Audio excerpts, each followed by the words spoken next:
Una poesia delle parti vostre da parte di un forestiero che ha il cuore lì da voi.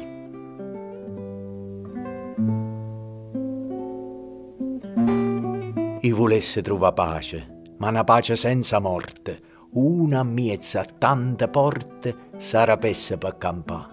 Sarapesse una mattina in primavera e arrivasse fino a sera senza di inserrata là.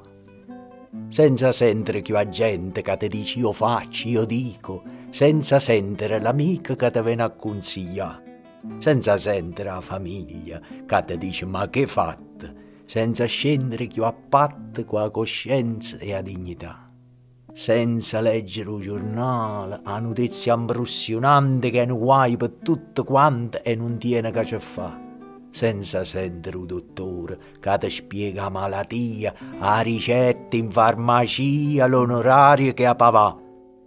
Senza sentire sto cuore che ti parla concettina, Rita, Brigida, Nannina, che sta sì, che la da no, perché insomma si vuole pace e non sentire più niente e a sperare che solamente viene la morte a te pigliare.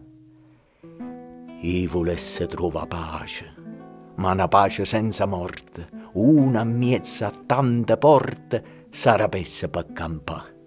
Sarapesse una mattina in primavera e arrivasse fino a sera senza di inserrata là.